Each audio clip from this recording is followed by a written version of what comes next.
Mayor Teddy kini resmi diangkat oleh Presiden Prabowo Subianto sebagai Sekretaris Kabinet bersama jajaran menteri lainnya. Dengan penunjukan ini artinya ia tak lagi bertugas mendampingi langsung Presiden. Sebagai gantinya 4 ajudan baru dipilih dari kalangan TNI dan Polri. Semua perwira berprestasi untuk mendampingi Presiden dalam tugas-tugas sehari-hari.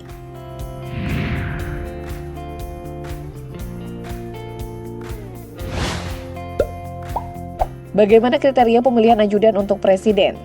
Untuk aturan ini tertuang dalam Permensesnek bahwa ajudan Presiden atau Wakil Presiden adalah perwira TNI atau Polri berpangkat kolonel yang berasal dari TNI dan komisaris besar yang berasal dari Polri. Tugas dan tanggung jawabnya adalah memberikan dukungan staf dan pelayanan administrasi sehari-hari kepada Presiden dan Wakil Presiden, serta kepada istri atau suami Presiden atau Wakil Presiden baik selaku kepala negara atau kepala pemerintahan, maupun urusan pribadi. Dalam artian, selain menjaga keamanan sosok pemimpin, ajudan juga bertugas untuk mengatur administrasi serta kebutuhan pribadi pemimpin. Posisi ajudan ini lebih dekat dari pengawal pribadi dan tidak jarang bersentuhan langsung dengan kehidupan pribadi Presiden.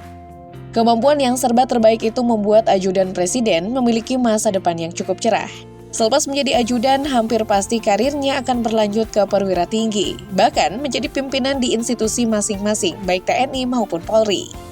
Maka dari itu, Sekretaris Militer pun menyiapkan orang-orang terbaiknya dari 4 matra, Angkatan Darat, Angkatan Laut, Angkatan Udara, dan Polri. Dari 16 kandidat yang disiapkan Sekmil, Presiden akan memilih masing-masing 1 orang dari perwakilan matra.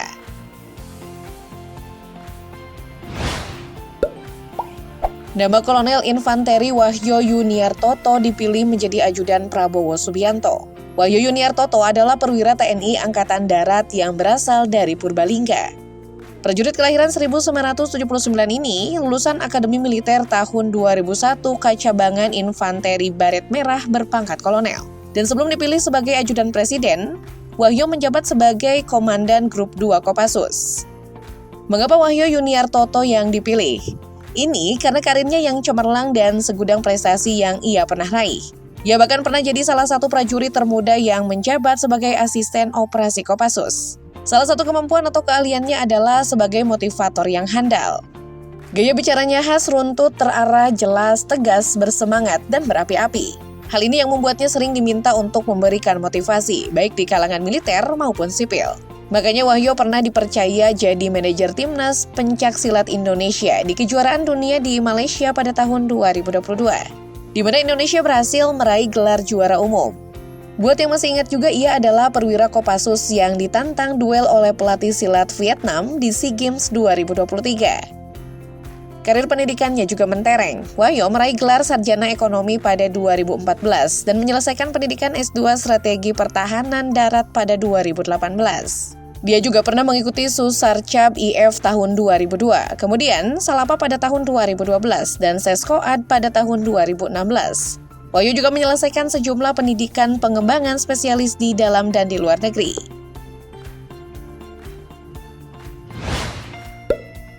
Perwira lain yang ditunjuk sebagai ajudan Presiden adalah Kolonel Anton Palaguna. Ia adalah lulusan Akademi Angkatan Udara tahun 2000 yang mana tugas terakhirnya sebelum diangkat sebagai ajudan adalah asisten operasi Kosek IKN. Apakah penunjukan Kolonel Anton Palaguna tepat? Menurut analis intelijen pertahanan dan keamanan Ngasiman Joyonegoro, penetapannya dinilai tepat. Alasannya karena Kolonel Anton punya pengalaman cemerlang. Ia berasal dari Korps Penerbang Tempur. Mengawali karir sebagai pilot pesawat tempur F-16, ia menguasai berbagai pesawat tempur, baik itu dari blok barat maupun blok timur.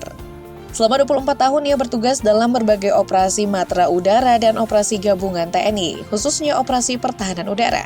Pengalaman ini langka dan memberikan perspektif tentang pola ancaman pertahanan udara. Pengalaman ini semakin diperkuat dengan berbagai prestasi penyelamatan lainnya. Kolonel Anton pernah mendapat penghargaan Well Done Award oleh Kepala Staf Angkatan Udara atas tindakan heroiknya menyelamatkan pesawat Sukhoi Su-30 Mk2 TS-3009 yang mesinnya meledak di udara akibat foreign object damage sehingga alutsista mahal negara ini bisa diselamatkan tanpa ada korban. Selama berkarir sebagai prajurit di TNI Angkatan Udara, Anton juga beberapa kali berhasil mencegat dan memaksa pesawat asing yang melanggar wilayah nasional untuk mendarat secara paksa. Soal karir pendidikan, Kolonel Anton tercatat menyelesaikan S1 di Universitas Narotama, Surabaya. Setelah itu dia melanjutkan pendidikan S2 Warfare Studies di Air University Alabama, USA, dan pendidikan S3 Manajemen Strategi di Universitas Hasanuddin. Dengan predikat cum laude dan menjadi lulusan terbaik program Doktor Fakultas Ekonomi dan Bisnis Unhas dengan IPK 4,00.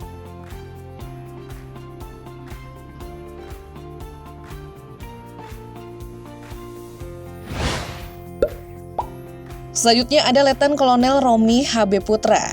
Romi HB Putra lahir tahun 1981 dan lulus dari Akademi Angkatan Laut tahun 2002. Dalam karir militernya, Romi memiliki segudang prestasi yang patut dijempoli. Romi HB Putra menyelesaikan pendidikan spesialisasi perwira pelaut pada tahun 2009 dan kemudian melanjutkan pendidikan di International Maritime Officer Course di Amerika Serikat pada tahun 2013. Karir Letkol Romi terus berkembang dengan mengikuti pendidikan berjenjang termasuk Dikmatra 2 tahun 2015 dan Australian Common Staff College tahun 2018. Dan pada Dikmatra 3 TNI AL Angkatan 12, Romi berhasil meraih predikat lulusan terbaik. Prestasi Letkol Romi tidak hanya terukir dalam pendidikan, tetapi juga di lapangan. Tahun 2016, ia mendapatkan penghargaan dari Kementerian Kelautan dan Perikanan atas keberhasilannya dalam memberantas illegal fishing dengan KRI Surat 802. Kapal yang dipimpinnya berhasil menangkap kapal ikan asing ilegal dalam jumlah terbanyak. Tidak hanya bertugas di dalam negeri, Romi juga berpengalaman dalam penugasan luar negeri. Ia pernah ditugaskan di Belanda, Jerman, dan Prancis pada tahun 2007 untuk Factory Training Corvette Sigma.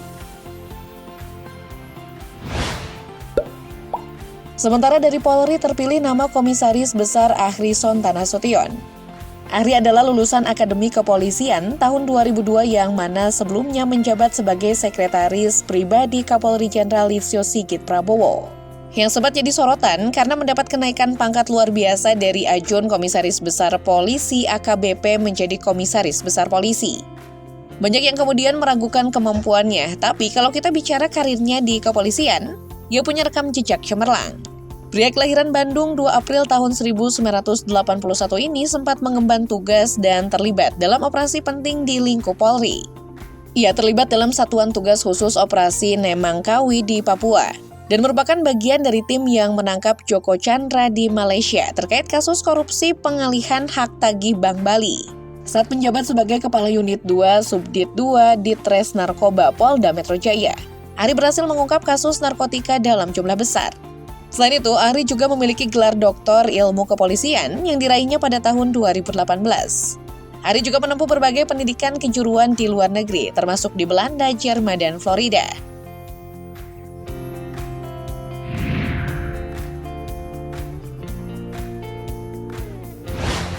Di balik layar istana, hidup para ajudan presiden seringkali tidak terlihat oleh publik, namun mereka memainkan peran penting dalam mendukung jalannya pemerintahan. Maka salah satu aspek yang paling menarik kita bahas adalah besaran gaji dan fasilitas eksklusif yang mereka terima. Gaji ajudan presiden bervariasi tergantung pada pengalaman, jabatan, dan tanggung jawab yang diemban. Secara umum, gaji ajudan presiden di Indonesia berkisar antara 10 juta rupiah hingga 30 juta rupiah per bulan. Angka ini mencakup gaji pokok dan tunjangan. Sebagai pegawai negeri sipil atau pegawai khusus, ajudan juga mendapatkan tunjangan kesehatan, tunjangan transportasi, dan tunjangan lainnya sesuai dengan peraturan yang berlaku. Selain gaji yang kompetitif, ajudan presiden juga menikmati berbagai fasilitas eksklusif. Ajudan seringkali mendapatkan fasilitas akomodasi yang memadai, seperti rumah dinas atau apartemen yang dekat dengan lokasi kerja. Punya akses kendaraan dinas yang mana kendaraan ini tidak hanya digunakan untuk kegiatan resmi, tetapi juga untuk keperluan pribadi dalam batasan tertentu. Selain itu, mereka biasanya mendapatkan pengawalan dari satuan keamanan, baik saat menjalankan tugas resmi maupun dalam aktivitas sehari-hari.